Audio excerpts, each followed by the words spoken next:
Welcome to the Beyond 3D podcast, where we explore all things 3D and the important role that 3D data plays throughout the manufacturing process, driving decisions throughout a product's lifecycle. Here, we talk with industry analysts, business owners, developers, and industry influencers, and hear real stories that you can relate to and learn from, and know which trends and technologies apply to your business. So join us as we go beyond 3D. Good morning, good afternoon, everybody, depending on where you are in the world. I'm Ron Fritz, CEO here at TechSoft 3D. This is one of our Beyond 3D roundtable series. Today we've got a series of a bunch of experienced industry leaders in the general AEC market space, and we're going to talk about things that, as we look at it in 2023, we're surprised are not solved yet or as easy as they should be. Things we might have predicted would be sorted out by now. And then if we have time, look forward a little bit and make some predictions that we can then look back at again in 5 years and see which things we were right about and wrong about. So in that spirit, we'll actually just kind of start to go around. I'll call people out in the order that I've got them in the squares for a quick minute or two introduction of who you are, your company, and what you guys do. And let's start with you, Anand. Sure. Tiago. Thank you, Ron. Here, meet the guys. So, Anand Micheri, co-founder and CEO of Invicara. We are in the digital twin space, and by digital twin, I mean it in the broadest sense of the word. As you all know, digital twins mean many things to many people. It's really about composing solutions towards specific business problems. So we went about building out this platform we call it Invicara, which is entirely opinionated, a bunch of microservices, an application framework, allows developers to write JavaScript and compose whatever solution they want, pretty much starting from a clean sheet of paper to getting a functional solution in a matter of months. The platform surfaces all the capability they need to do that. So that's what we do.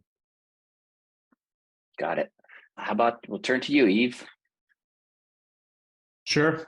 So Yves, I'm one of the co-founder and the CEO of Fieldwire. We, now Fieldwire Hilti, we got acquired a year and a half ago.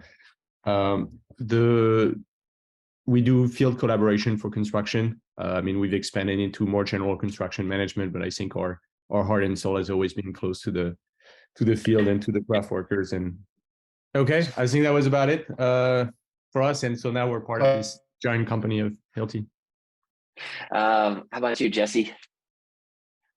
Jesse Devitt, Building Ventures. Know some of you, but not everyone. And we're early stage venture capital firm, birthed in 2017, focused on investing in early stage companies, company building by orientation, around how we design, build, operate, and how people experience the built environment. Before that, I began my career in AEC by accident in 1985 with my first copy of AutoCAD 1.0 to 2.0. So I've been around AutoCAD's ecosystem, seems like forever, and we created a company called Sofdesk, which became public, was acquired by Autodesk to become Autodesk AEC. Then I attempted an escape from AEC to become an investor, failed at that, and continued as an investor. In 2001, started Borealis Ventures, and was not going to invest in AEC, but then I made an investment in SketchUp, and there was no way out. So I've stayed in AC investing from when there was 1 or 2 investments a year to the entire category creation now. So it's been quite a ride. And 2016 saw the arrival of Katera and WeWork and a bunch of other things happening in the industry, and I felt like it was at a turning point.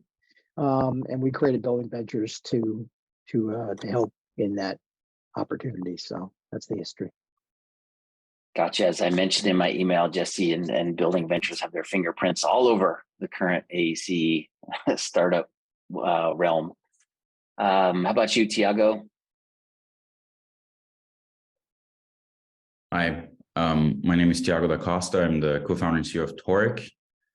This is a company I started in 2019 after spending about 5 years at Autodesk, building their data teams. My prior company was acquired into Autodesk. Back then, we were already using TechSoft back then as a customer, and we we built a mechanical engineering tool, then spent some time at Autodesk building now Toric, a data analytics platform for construction, and started in 2019, spent some time stealth, and now we're launching this product back last year, having seen very good adoption from key general contractors and owners and operators in the US. Some of the largest construction companies started adopting us to move data between all the sources of data they have data in, analyze and build dashboards and reports to feed their teams with real-time insights. So that's a short intro. Gotcha. How about you, Tyler? Tyler Barnes. I'm the president of TechSoft 3D. I've been at TechSoft for over 8 years. I've only been in this role since January. Prior to TechSoft, I was a partner. I worked at Autodesk. I licensed a number of different things. I was in charge of the Autodesk Inventor product line.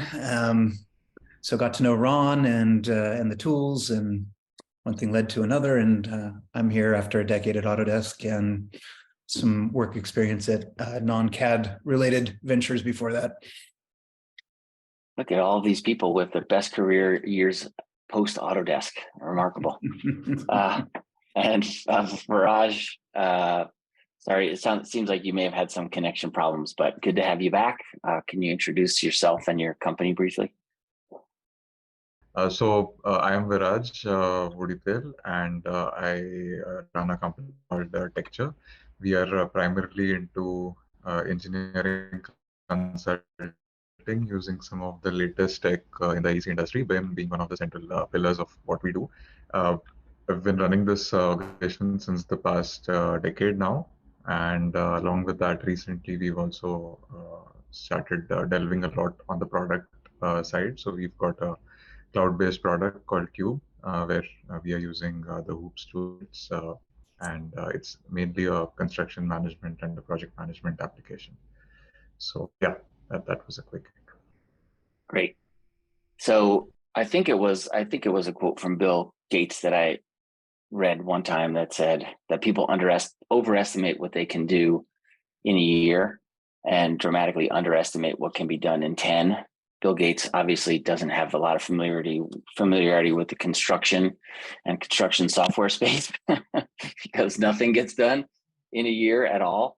But there are a number of areas that probably back, let's say 2018, before any of us ever heard of COVID, when we used to go to things called trade shows, that we thought, oh, by 2023, this won't be a problem anymore. This will be easy, or this will be solved. And I'm interested to hear what surprises people about what does not fall in that category by this point. How about you, Anand? If we can get you unmuted again. Let's see. Did that work? Yeah, perfect. I'll manage that. Yeah. So talking about COVID transition, I think there's so many positives that come out of COVID. We could feel the impact to our business. We were always remote, so nothing changed for us. But all of a sudden, all our customers were available remote. We were able to do business with traditional companies in the Middle East who would have expected us to sit around the table for weeks to get a deal done. So I think there's a whole big shift that has happened in the industry, which is very positive. But yes, back to business growth. We never saw a slump through COVID, so I couldn't comment what it has in store coming through that. But let's see. This talk of the whole recessionary trend right now is concerning, but I don't know what to make of it yet. That's it. Mm-hmm. Eve, what are you surprised about that's not? When did FieldWire start, by the way? What year? We started in 2013. Probably would have started in 2011 had I had my green card sooner, but that's the timing there. So I think the part of the industry that maybe is moving the slowest is the the business model of construction. I was on a panel in Italy like 2 weeks ago, and we were talking about BIM, and basically they were saying that very often, like, people want to collaborate, but like basically there's little incentive from a business model perspective to do so. Like, you know, like, sure, like everybody could show up 5 months ahead of the project and start working together and start solving problems, but really there's, you know, I'm just like, very often they feel that they're working for somebody else to make money. And so I think very often like the tech is pretty good in construction. I mean, I think if we compare like 2013, where everything was unfundable in construction because just no company would ever get acquired for meaningful money, to now, like, I think things have changed quite a bit. But the part that I think is still holding us back a little bit is, I think, the business model and the incentive between companies. I would say like that hasn't changed at all, or very, very little in the market. Got it. What about you, Tiago? Yeah, I think I agree with Yves on this. I think even the business transition that larger companies have gone through, like Autodesk, has been met with fierce, rejection by the market. Even something like subscription model, it was so hard. If you look historically, every company was complaining that they could not own the software anymore, that they had to pay Autodesk monthly. If you put that in perspective, like, how do you make your software better if you're not getting paid to do it? If you get paid once and then you get complaints for the next 10 years, how do you make it better? So our industry has really, come late into a business model transition where the software vendors are working to improve the software alongside the companies that are using the software, right? That's what we see with any SaaS. And that improves competition, improves, the ability to purchase and the ability to develop the tools that you want to develop. So I think now still there's, very little competition because it's really hard to build these tools. If you think about it, like a BIM tool takes 10 years, right? And so on and so forth. Even if you put all the money you need to put in to make that product. So I think business model has prevented innovation. And I think the customers have been, they haven't had this foresight because we badly educated them. So it's partially our fault as people making software. And new models are popping up, new ways of doing business that more closely correlate to the value that you're bringing to the business. I think if you look at Procore, their business model is quite different with volume based. So depending on how much you're building is how much you're paying, and then now you have a lot of people also not liking that model. So we have to find the balance, right? Between doing business profitably and developing the tools that the industry needs. There's a deep, like a dire need for technology in the space to continue to evolve and improve, especially in construction. And it's a little bit less in mechanical engineering, I think, because they've been ahead a little bit, I would say, in terms of a lot of these things. There's many more competitors, but in construction, we have had that challenge, I think. But I see it's getting better. I think companies like Fieldwire being successful really paved the way for a lot of other startups to want to do this, and venture capitalists want to pour money into the industry, and that's how you see innovation happen. So, yeah. 2 cents. Nice little cross group plug for Fieldwire there. A couple Bay Area guys helping each other out. Tyler, I know that a lot of your experience is in mechanical, but of course, being with TechSoft for a number of years now, what a lot of our partners are doing in construction BIM space. What surprises you that's still an issue? I think the business model conversation is really, really interesting. I've learned a lot there as this discussion's going on. Yeah, my point of view is more from a manufacturing side, but we do work with many AEC companies. And one of the things that surprises me, probably because I come from a mechanical background, is how much inefficiency there is, particularly in kind of the design to build phase. It's people using BIM software to gather data. Buildings are designed manually, conceptually, then they're redesigned in some modeler data is entered manually, it's printed manually. It just seems like, I don't know, it's very different than I use, Alias to do conceptual design. I can bring that into a modeler and build off that design. It's just, to me, it just seems like, and the further you go down that process, the more it seems like there's manual inefficiencies that, maybe in construction, there wasn't enough, there's enough money that they weren't needed to be stomped out. But if you look at manufacturing and Six Sigma and all the different things, and construction, like the BIM process doesn't look very lean to me from an outsider's point of view. Raj, you guys make software, of course, but then you also do a lot of consulting for companies. So you probably see the similar challenges over and over and over again that make you go, wow, maybe that's why you built the software that you built. That's to say, I can't keep seeing this over and over again. But what surprises you that still people are struggling with that you thought would be solved by now?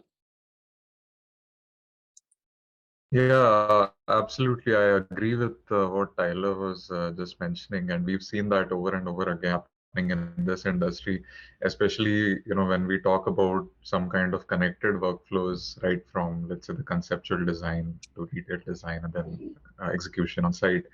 So there are like clear disconnects in this process, and it's not just like the disconnects, of course, are due to different stakeholders being involved in different stages of the project, and the cross communication and all those complexities that are brought in by the process itself. But even in pretty standard use cases where, let's say, there's a design build kind of contract and there's just one party responsible for the complete project.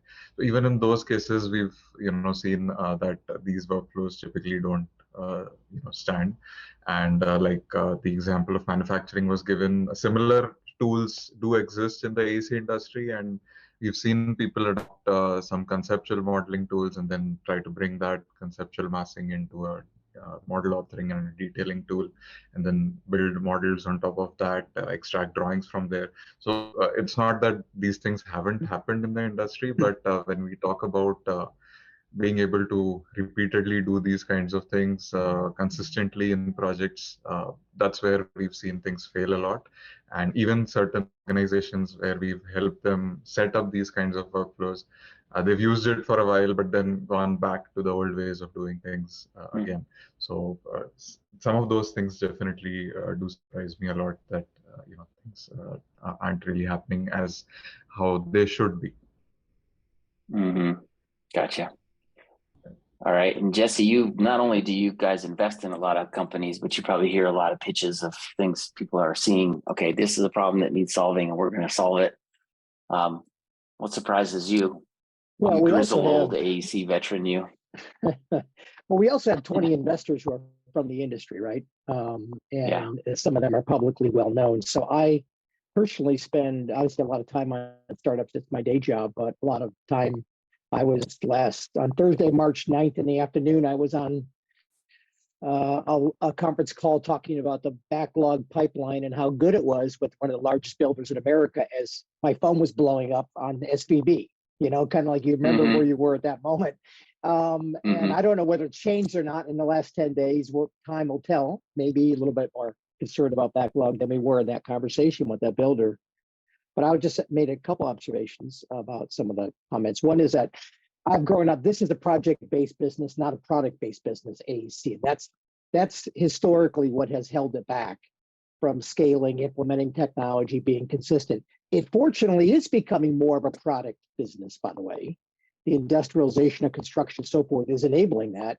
But Ford Motor can drive the entire ecosystem because they have a product at the end. But right now we have 1 million construction projects underway of size in the world globally, and so those are all very different. They're all very different in location, timing, stakeholders. It's a very regional, local business. It's the most hyper local industry in the world, based upon what you can do on one side of the street, you may not do on the other, based upon the weather. There's so many factors that make AEC more complex. And so over time, we have this very deeply siloed business model. And I don't know if this is what Yves was referring to or not, because there was two business models conversations going on here. I think, One is the business model of the industry, which frankly is the thing I think that limits innovation, not the purchasing model of software. It's the industry model of the duplication and the sort of the re-entry and so forth.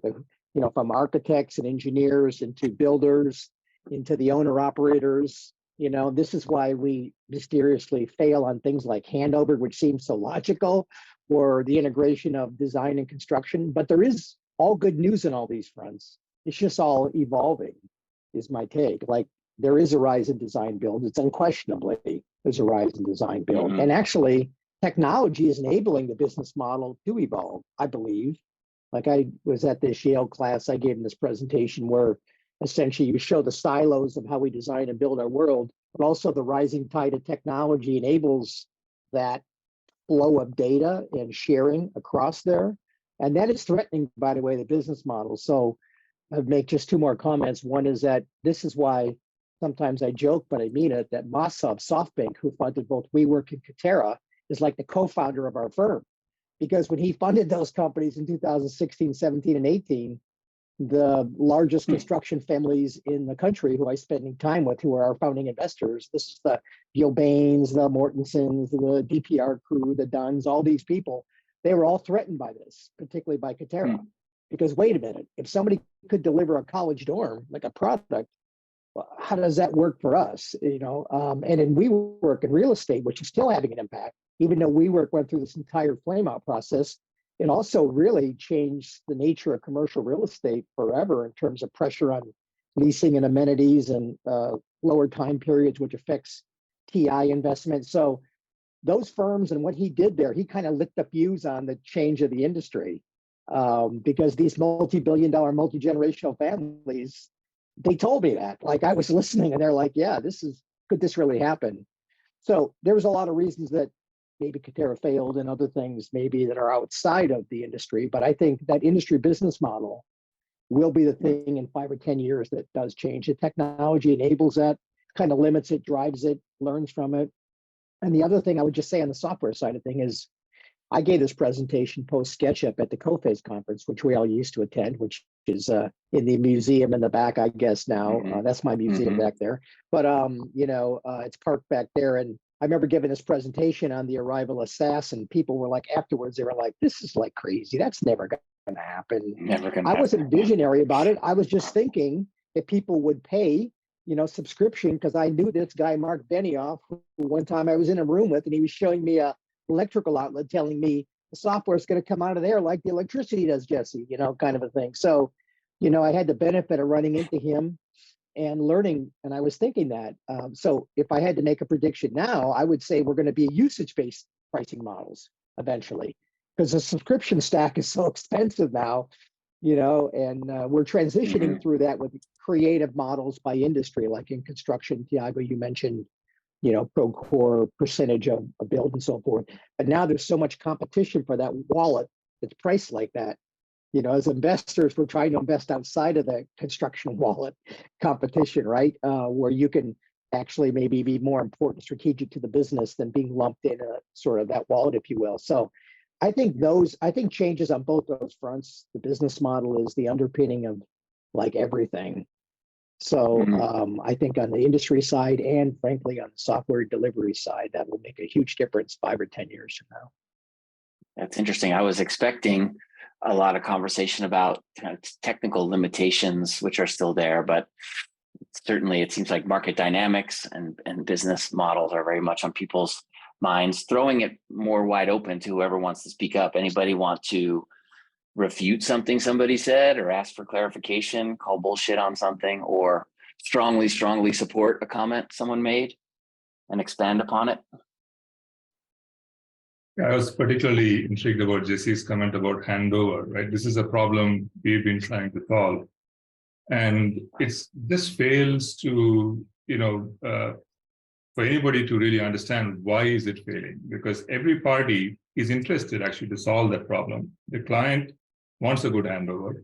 The contractor wants to hand over and get out because he doesn't want to be referred to again and reduce his risk.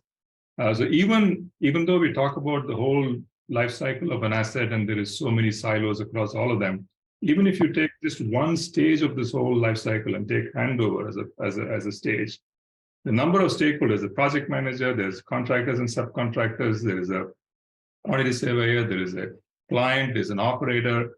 The number of folks in that just one stage of that entire life cycle is so mind-boggling. We're struggling. I just wanted to say that, Jesse's point about, every stage along this life cycle has its own set of problems that we need to find a way to solve. Yeah, Other I comments? think Go ahead, I'll Jesse. maybe just respond to that. When I was sort of growing up, if you will, in AC, because this has been my entire life by accident. But Disney was kind of the gold standard, right? And it was kind of funny. Following Disney, it was the casinos who were basically demanding that they have visibility from the beginning all the way through delivery and cared about the entire process. And they were like the only two entities in the AEC for like 20 years that really tried to drive that. And technology limited the ability to do that. It was very messy, but they were kind of like forcing it. But now, there's so many more Class A owners like that, like Meta doing a data center, whether they're using a product or not. Trust me, from being involved in their program, which many of my investors are also serving them in, building these data centers, they have a handover scenario. But they're a unique owner that way, right? Because they will use that asset. They plan on it, right? So I think the more we can enable that for broader construction, that's the thing that still doesn't make sense. But these particular owners, so I don't know. I think it breeds innovation and progress and innovation. The more that you have these sort of enlightened owners driving this too and requiring it, and hopefully that spills over into different types of projects and different types of owners and different sectors. Because like data centers are, to me, leading edge right now.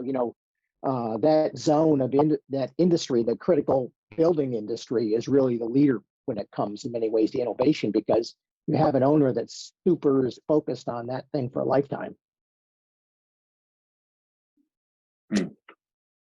Yeah, I think just to add to that, I think owners are pushing for everything to be better, right? Like more predictability and more transparency, all of these different things that we see technology be able to improve. Owners have been pushing for it. I expected by now that owners would be demanding in a more proactive way. And I think that's been hindering the adoption of technology by the construction companies so far, mostly because they can get around it. And I think if that was just a requirement, like you have to provide these things or you have to operate in a certain way, I think the likelihood they will see better adoption and increasing quality of life for construction people, because as you adopt technology, you reduce risk, you reduce all these things that technology can do. I think that would just change the game. So I'm expecting at some point that as you start adopting more of the techniques that product-like projects demand, right? Warehouse is a great example. As long as you have a foundation, you can put it anywhere. As long as it, doesn't have any natural disasters around, you can deploy, data centers anywhere. So I think these types of projects are really critical to blaze the way to productize more of the construction process. Yeah, and an interesting that is also the fact that owners, it's not enough if owners just specify what they want, right? There's so many ways to skin a cat, and in the end, they get something which is not solving the problem. They have to say how they want it to be done in a way, because then there's more certainty of the outcome. And what we find is that owners who actually know how to specify the how actually get those outcomes that you were referring to, Thiago, but others, But many don't. Eve, are you going to add something? Yeah, I mean, if you like what Anand said, I think connects well with kind of like owner types and building types. So if you take a data center, I would argue that Facebook probably knows more about what they want in a data center than the company that's actually building it. Like I would argue that Facebook is probably designing the data center and asking the company to build it, which I think is not your typical owner. I think most owners are asking for a building. They find a company and they're like, this is what I have in mind. Company builds it. And like they don't know the details of it, if you will. And so I think this is where the business model drives the innovation is, yes, Facebook has an immense incentive to build data center in a certain way that will support their business for the years to come. And they're planning to operate it for a certain number of years, and it costs them electricity. And just it's an entire thing. Like they're thinking about, I mean, it's basically a super vertically integrated process because the owner is driving it, right? And so the question that this leads to quite naturally is, I think to some degree, we're a late adopting industry on a lot of technologies. I mean, like when we started Fieldwire, we didn't drive mobile adoption in construction. I think construction got mobile phones when children get mobile phones, right? We were like 20 years behind the US Army on adoption on that front. I mean, 3D came from manufacturing, like all the BIM stuff came from manufacturing, and we've been trying to really drive it in the industry. But like, obviously, I mean, I would argue that manufacturing is probably ahead of us for very good reason, by the way. But you know, we get a lot of spillover technology. And I think the last piece for that is, I think we're a risk-driven industry. And risk has been like a little bit of a break on technology. And what changes the mix is when the owner suddenly is the one pushing for the innovation from a very selfish perspective. And like, you know, Facebook building data center, they're ready to try so many new things to just get what they want from the product perspective, that a company like just would not necessarily try. Like companies are very comfortable being like, I would rather build the same exact building that I just built because I know a whole lot of stuff about, you know, what works, what didn't work on the last one. Let's be iterative in how we do it. So it's a little bit broad, but I think like we've seen very different owner types, and that results in fundamentally different, you know, outcomes technology-wise. Like you see like hospitals, like companies like healthcare firms that really care about getting a type of hospital. Those are the ones that push like, you know, like collaboration to the max. And the tools and everything that comes with it, right? And healthcare is one of those sectors, by the way, because my thing is it's by sectors, right? Like the data center and critical industry sector, but healthcare is one of those more mainstream sectors where increasingly technology enables these hospital system to declare more what they want up front. And actually technology enables transparency and visibility, so more stakeholders can be involved earlier, which is better outcomes at the end of the day. So that's kind of like the silos over time going down a little bit by sector, by owner type, to you guys' point, I think. Yeah, and Raj, adding any to thoughts what on your side? Go ahead. Yeah, adding to what Yves just mentioned about the construction industry being one of the late adopters of, you know, most of the tech out there. And especially if you look at the 3D side of things and addressing one of the points around that you were mentioning about the technical limitations. So I'll just try to swerve the conversation towards that a bit. So if we look at, let's say, the gaming industry, for example, and the kind of graphics that have existed in video games, maybe even a decade back, and if you look at the construction industry today, to being able to you know, access the 3D models, view them, or I would say interact with them in the way the gaming industry has made it possible, we are still very far from that, I would say, especially if we talk on the, you know, the model authoring side, and we are still with a lot of clunky tools that require minutes and minutes of loading time. And in 2023, we still need, like, you know, 64 gigs of RAM to be able to open, I would say, a standard size model, not even very obscenely large models. And we've seen a lot of struggles around some of those workflows. So that is one thing that really surprises me, that we've seen some of these challenges being solved in some other industries with large data sets. But when it comes to the construction industry, some of the software that are out there, I think those have been kind of impediments in what we could creatively achieve, or, you know, what the industry or the architects or design consultants in this particular sector could creatively achieve, has been somewhat limited by the software limitations out there. So, you know, that is one thing I would definitely like to see improve, possibly in the coming couple of years, because that does seem like a problem that should have been solved by now, but somehow it hasn't. right? It's interesting you mentioned Go that, ahead, Tyler. Yeah. like the technology invented in other industries.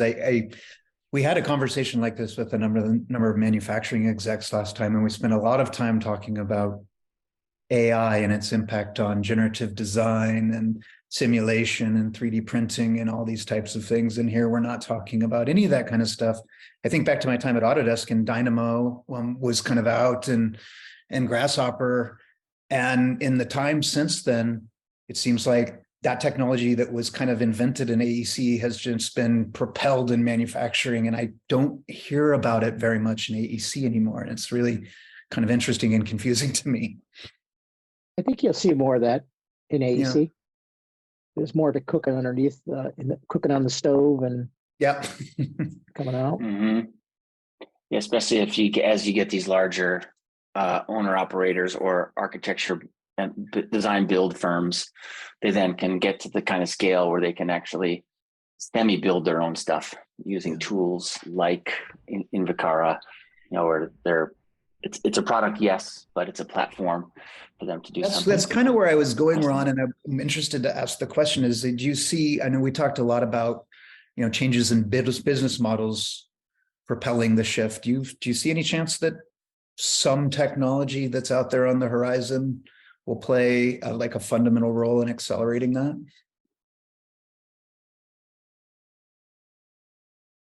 You ask me, like, did I miss the? I'll ask anybody. Anybody.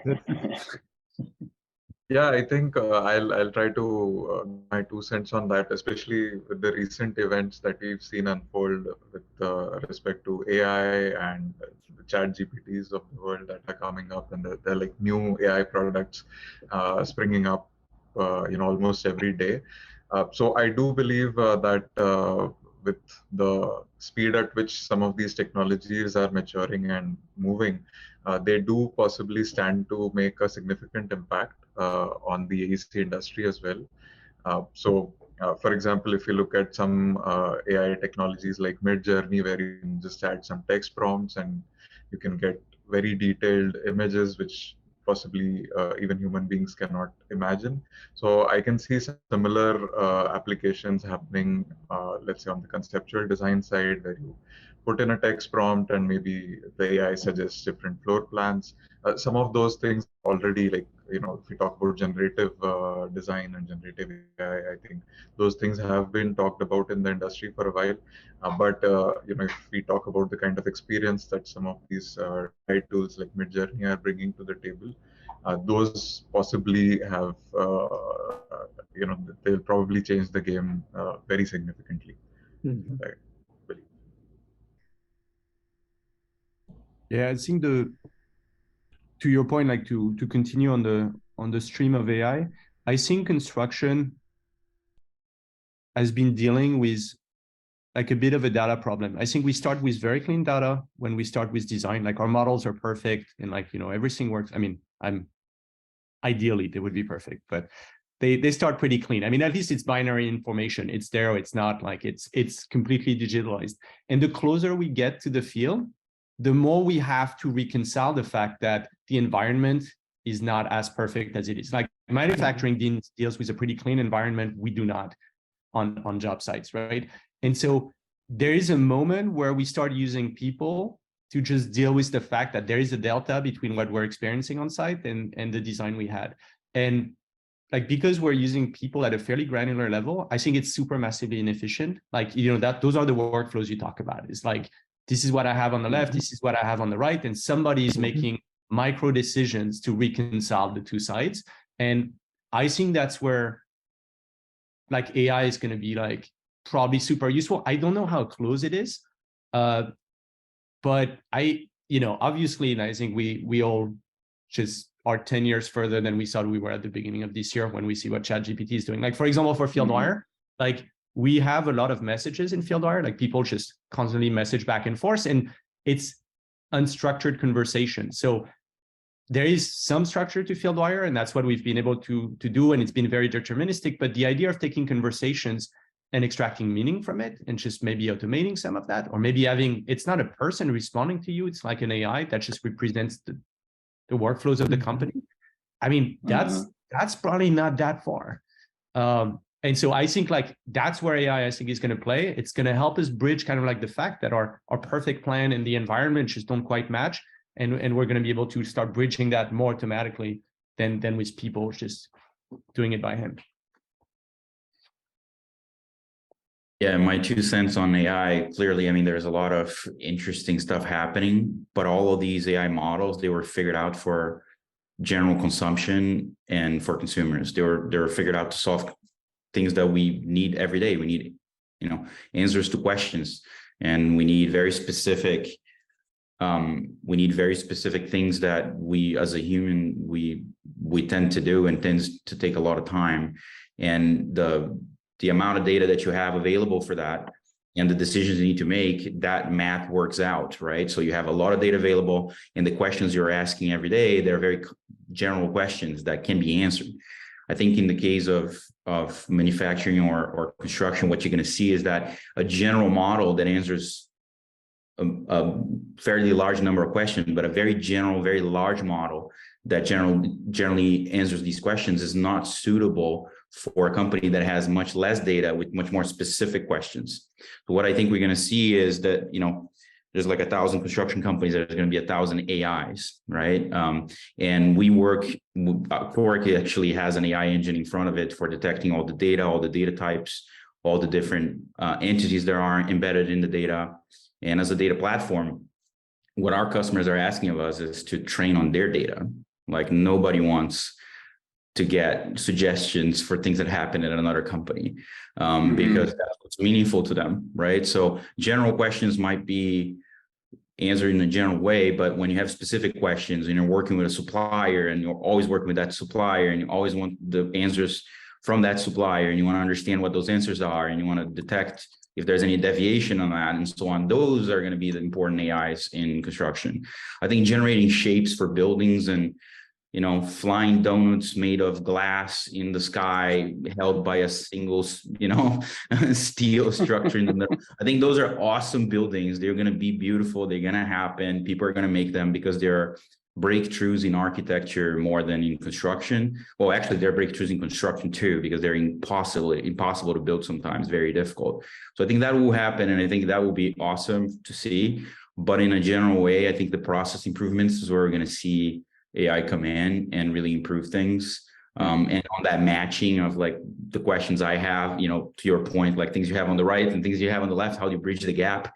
I think like whatever helps you get closer to the final outcome or detect something that you as a human wouldn't be able to detect because you don't have all the background of what your company has worked on for the past 10 years, right?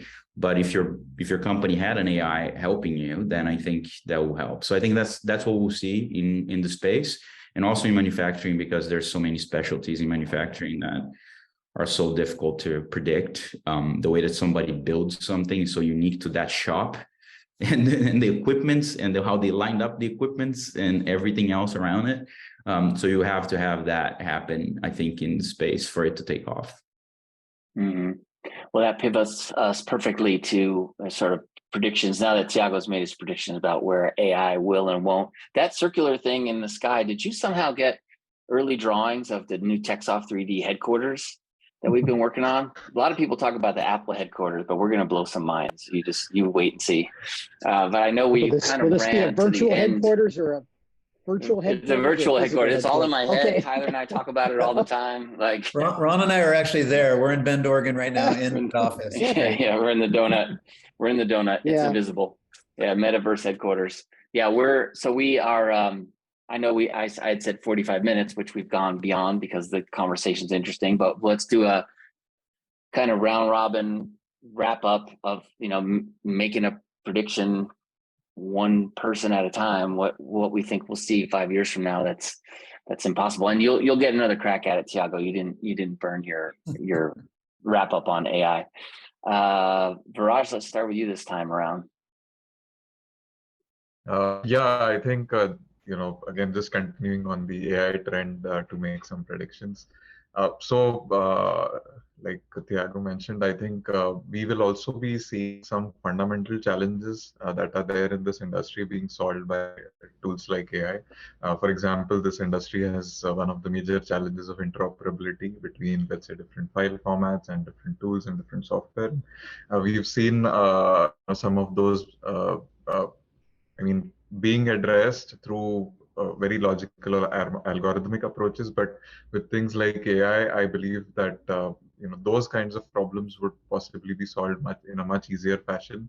So let's say being able to convert a particular file format, or being able to extract information in automated ways, in intelligent ways, not just automated ways. So those things seem really more practical, and some things that would possibly happen in the next couple of years. So that's one of my predictions, that practical outcomes which do seem challenging to us right now with traditional approaches, those problems we'll see being solved very soon. How about you, Eve? Your last thoughts? Yeah, near horizon, I think we'll have figured out the loop of kind of like data capture and progress capture on job sites, so that there is more robotic automation that is there in 5 years. I think that's the next 5 years for construction. Gotcha. How about you, Tyler? I'm going to refrain from making a prediction, but I thank you all for your feedback. I learn a lot when we have these conversations, and it'll help us kind of stay ahead of things for serving partners in the space. Yeah. Personally, I predict that interoperability won't be an issue, but from a business standpoint, I sure hope it still is. How about you, Anand? So I could talk to how we have seen things evolve, and using that to kind of project forward. When we started our journey, we started with building data management tools to help designers and contractors to streamline their data, in this mistaken belief that they know what to do with the data. We realize they don't know what to do with the data. They have no use for it. Now it's coming to a stage where they realize that their data means something and they can do something with it, but they don't know how to use it. And that led us to sort of building out this platform so we could compose solutions for them in the way that they want to use their data, type of thing. But then we're also finding that really scale it, they have to bring in somebody with software skills. And those IT services companies are making it really expensive and difficult for them to scale using of their data. So my personal prediction would be that AI would play a role in helping these companies to build solutions on the platform like ours, which is composable. So they can actually say, okay, here's my business problem. They have some sort of an interface to define their requirements, and there is some automation assistance in creating those applications, bespoke applications that start solving their problems. And that's something which we would actually bet on happening, and maybe even try to happen. Gotcha. Thiago, anything more beyond your AI thoughts? Yeah, I think there's some good points here with robotics, and I think the most likely thing to happen is that we will see a reduction or an attempt at reducing the amount of time that it takes to do things, so that companies can become more profitable. And I think that will be coming from multiple angles. If you can, paint a wall with a robot, why wouldn't you paint a wall with a robot? If you could do these things with data, why wouldn't you do that? And so on. So I think it will come from multiple angles, but I think what will just really change the game for all of these companies is how they work together in collaboration, and the transparency they have with owners. That will change how they can adopt technology and go back to the business model idea, right? I think they are all trying to reinvent themselves, and some early construction companies have made the attempt to become a technology company, and that's a really hard thing, as everybody has seen, because building the talent pool that we are all competing for, it's hard. So I think that's where AI would close the gap for them, right? Like having less technical talent to leverage the technology. And I think that will happen across the board, not just in construction. I think adopting technology is just way too hard. And selfishly, we're a data company. So in 5 years, I think the data problem will be solved and companies will be able to leverage all their data for all these things. And I think that's just the first step. If they can't start using their data to do these things, they won't get there. And so I would say, step one is probably solving data. Step two is probably the AI on top of that. And I think step three is how that changes the game for them in terms of profitability, risk, and all the other aspects of their businesses. Gotcha. Jesse, wrap it up. So I think the industrialization of construction will pick up the pace. This is an industry that evolves. A friend of mine is the chief innovation officer of one of the largest builders in the world. And every time I see him, he's like, hey, do you have a game changer for me? I'm like, if I do, will you use it? He's like, hell no, I can't put a game changer in. It's an industry that evolves versus just changes overnight necessarily. But that pace is picking up. There's no question that the productization of the process is happening. People think about it that way. Construction will never be fully a product like manufacturing because it is the most hyper-local thing in the world that's subject to too many things, right? So there's always going to be that finishing component there, but that is picking up steam. And I think AI will only help that. Will probably become more real than we think in the next 5 years, even this year in the form of some recommendation engines that I've seen. That's one way to think about it. It's a little bit more Netflix-like than how people might think of it sci-fi-like, right? Sort of augmenting, like Anand said, I think, augmenting the design and engineering process as an example is a really natural way for it to start. And I also think that in addition to the industry business model, which will change as the industrialization happens, those are linked together. I think our most popular area of startup business plans is a prefab and modular. No surprise at the end of the day, those are also the most difficult ones to be standalone businesses because the industry is changing. It's not just a business, it's the whole industry that has to change. And I do think one more final thing is, I think there probably is a change in pricing model, how these products are delivered and how they're sold and how they're priced. I don't quite know what that is yet, but I feel like the subscription stack is filling and that presents a lot of pressure and usually there's some relief for that. So there's going to be some change in pricing, I think. But hopefully, my hope is that we do reach an inflection point in this industrialization of construction so that more broadly, a fuller range of owners can be involved, enabling with technology to be involved earlier in the process. So at the end of the day, the outcomes are better. A better built world to us is what it's really all about. And I think we're all on that path. The timing is tougher to pin down, but everybody here is involved in that in your own way. And everybody's opportunity is in that zone too. So to me, the future is only brighter for firms like all the ones here as well. Damn, I couldn't possibly have had a better summary couple of sentences than that. So we'll wrap it up with that. Thanks a lot for the time with the group. A lot of interesting perspectives. Hopefully you guys met some new people, heard some new ideas, and I'm sure that Tyler and I will see you guys around the horn at whatever replaces COFES and every other industry event. Have a great rest of your day, guys. Thank you. Thank you. Cheers. Thanks for joining. Thank you. Take it easy. Thank you for joining us on the Beyond 3D podcast, hosted by TechSoft 3D. Be sure to subscribe on iTunes and leave us a review, or subscribe on SoundCloud. To listen to past episodes or learn more about TechSoft 3D, visit www.techsoft3d.com/blog. Send us comments and suggestions at info@techsoft3d.com.